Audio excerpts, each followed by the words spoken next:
दोस्तों नमस्कार, मैं सुबोध कुमार। आप देख रहे हैं खबर नेशनल टाइम्स।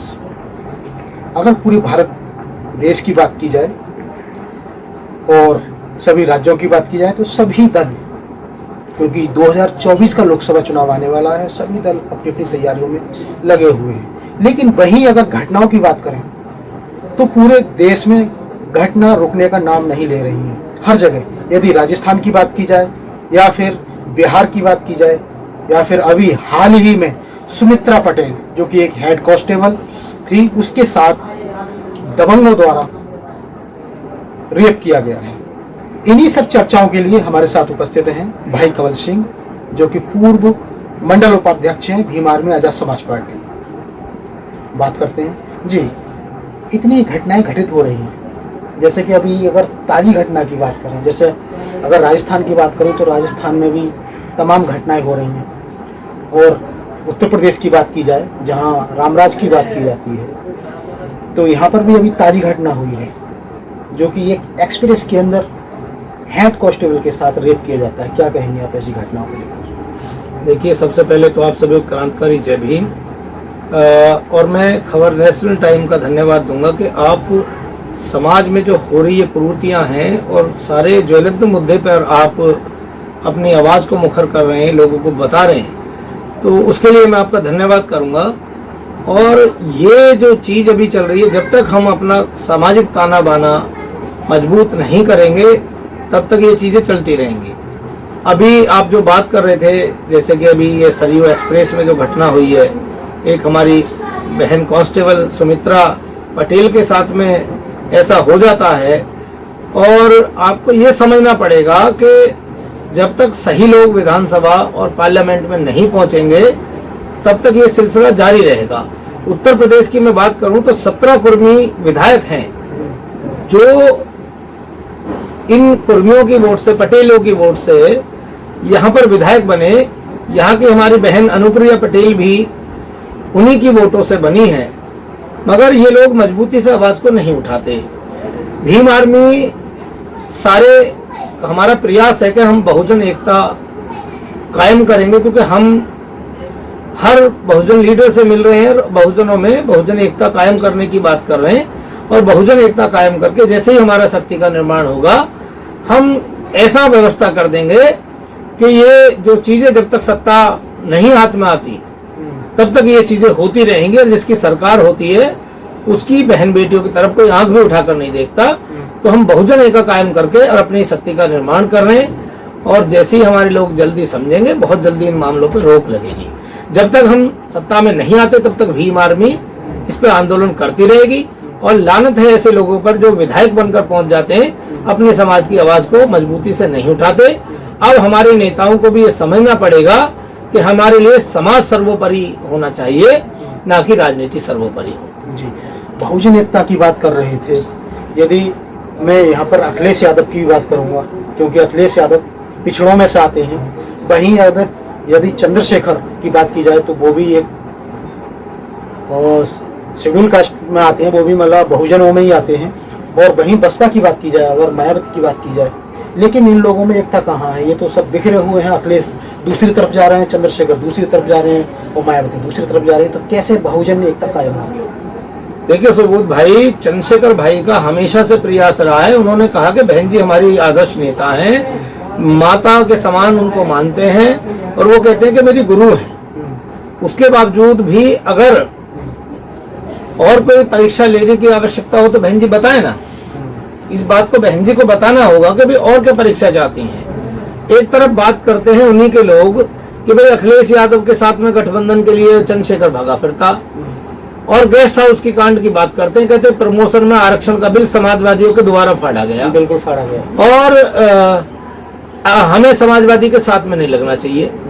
भाई आप इस बात को बताओ सुबोध भाई कि 2019 से पहले गेस्ट हाउस कांड हुआ, उसके इससे पहले ही आरक्षण बिल फाड़ा गया, तो तब क्यों आपने गठबंधन कर लिया? आप आरोप लगाते हैं हम गठबंधन के फिराक में ज्यादा नहीं है। हमारा मकसद है कि हम बहुजन नेताओं को इकट्ठा करें। भाई चंद्रशेखर को कहते हैं भाई वो तो 2 सीटों के लिए गिड़गिड़ा रहा था। गिड़गिड़ाने का कारण ये नहीं है कि सीटें कितनी मिल रही है, मायने नहीं रखता। और हमारे मैनिफेस्टो को अगर आप उठाकर देखोगे आजाद समाज पार्टी के को, तो उसमें साफ लिखा हुआ है कि राजनीति सत्ता प्राप्त करना हमारा मकसद नहीं है, हमारा मकसद है इस व्यवस्था को परिवर्तन करना। और अकेले भाई चंद्रशेखर या बहन मायावती जी समाज में परिवर्तन किसी सूरत में नहीं कर सकते। जो लोग नहीं समझे हैं उनको समझाना पड़ेगा, और अगर अपने लोगों को समझाने के लिए किसी के पैरों में पड़ना पड़ता है तो मैं नहीं समझ सकता कि भाई दूसरों की चापलूसी करने से अच्छा है कि अपने लोगों के पैरों में पड़ जाए आदमी, कोई फर्क नहीं पड़ता। अगर अखिलेश यादव बड़े हैं, चंद्रशेखर भाई से बड़े हैं, और अगर उसकी खुशामद भी कुछ कर ली और उनकी खुशामद करने से अखिलेश भाई को कुछ समझ में आ जाए तो उसमें कोई बुराई नहीं है, कोई ऐसा फर्क नहीं मैं मानता। हम चाहते हैं कि बहुजन नेता एक हो, और आज बहन जी का हम सम्मान कर रहे हैं। उधर ही आप देखो आकाश आनंद, जो विरासत में उनको मिला, उनका अपना कोई संघर्ष नहीं है, उल्टे सीधे बयानबाजी कर रहे हैं। अरे भाई तुम्हें राजनीति करनी है, आप करते रहो, हमने कहाँ रोका है। ये आप जो है, ये तो जो राजनीतिक विरासत से नहीं काम चलेगा, ये तो आसमान उड़ान तय करेगा कि आसमान किसका है। जी कमल भाई, मुझे एक चीज बताइए, जैसे लोग तमाम जो अम्बेडकरवादी होते हैं या फिर जो बहुजन विचारधारा के लोग हैं, उनका ये भी कहना है, क्योंकि सबसे ज्यादा वो मानते हैं संविधान को मानते हैं, लेकिन आपके क्योंकि ये सवाल उन लोगों का है कि हमारे जो चंद्रशेखर भाई हैं वो उन्हीं लोगों से मिलते हैं जाकर, जैसे अगर उदाहरण के तौर पर देखा जाए तो केसीआर जो कि मुख्यमंत्री है, वो उन्होंने पहले भी संविधान बदलने की बात कही थी, लेकिन उन्होंने उन्हीं से मुलाकात की। तो क्या ऐसे शख्स से मिलना चाहिए? आप क्या कहेंगे इस पर? देखो, मैं माफी चाहूंगा, मुझे ये बात नहीं कहनी चाहिए थी, मगर अगर किसी आदमी का पेशेंस इतना टेस्ट करोगे तो एक ना एक दिन बात तो कहनी पड़ जाएगी। सुबोध भाई, मैं फिर कहता हूँ कि बहन जी हमारी आदर्श नेता हैं, मगर जो ये बात जो कर रहे हैं उसी तरीके की जो बात करते हैं, वही चंडाल चौकड़ी कर रही है खाली, जो उनके समर्थक है, जिनको जानकारी नहीं है, जिनको वार्ड में कुत्ता तक नहीं पूछता, वो कहते हैं जी हम बसपा के लोग हैं। अरे भाई, तुम समाज की बात करोगे या बसपा की बात करोगे? बसपा हमारी पार्टी थी, हमारे लोगों ने, माननीय साहब काशीराम ने उसको खून से सींचा और हमारे लोगों ने वोट दी, बहुत सारे लोगों ने कुर्बानी दी, मरे हमारे लोग उसमें। मगर देखिए, आपको अंधभक्त नहीं होना। आप बात करते हैं कि भाई आप केसीआर से मिल लिए, केसीआर से अगर भाई चंद्रशेखर मिले तो केसीआर वो शख्स है जिसने कंपलसरी कर दिया अपने प्रदेश के अंदर के वहां संविधान स्कूलों में पढ़ाना लाजमी है। जो आदमी संविधान पढ़ाने की बात करता है, जो आदमी पूरे भारत में, और मैं समझ सकता हूं कि जानकारी हो सकता कि ना हो, विश्व में शायद इससे बड़ी हो, मुझे नहीं लगता, पूरे भारत में तो कहीं भी नहीं है, विश्व में इतनी बड़ी कोई प्रतिमा है नहीं बाबा साहब अम्बेडकर की। सबसे ऊंची प्रतिमा लगाने का काम उस आदमी ने किया जिसको कह रहे हैं कि संविधान बदलने की बात करता। अखिलेश यादव भाई की बात की, उन्होंने अपने बयान में कहा था कि संविधान बदलेंगे। देखिए, कहा भी होगा, जैसे अखिलेश भैया जी भी नहीं मान रहे थे चीजों को। उनको जब पता लगा कि जब उनकी मुख्यमंत्री पद से हटने के बाद जब उनकी कुर्सी धोई गई तो उनको पता लगा अरे हम तो शूद्र हैं। तब उनको ये पता लगा कि यार हमारी औकात क्या है। तब उन्होंने बाबा साहब अम्बेडकर को बांधने की बात करनी शुरू कर दी, वरना वो भी तो पूजा पाठ में लगे रहते थे और आज भी करते। धीरे धीरे उनमें बहुत बदलाव है। केसीआर ने कह दिया होगा, अरविंद केजरीवाल भी तो संविधान बदलने की बात करते थे, आज बाबा साहब और भगत सिंह की फोटो लगाए घूमते। तो जैसे जैसे लोगों को पता लगता जा रहा, बाबा साहब को हमारे अपने लोगों ने ही उनकी छवि धूमिल करने का काम किया। बाबा साहब की सही बातों को सही लोगों तक नहीं पहुंचाने दिया। उन्होंने कहा कि ये प्रचार कर दिया कि बाबा साहब अम्बेडकर ब्राह्मणों के विरोधी हैं।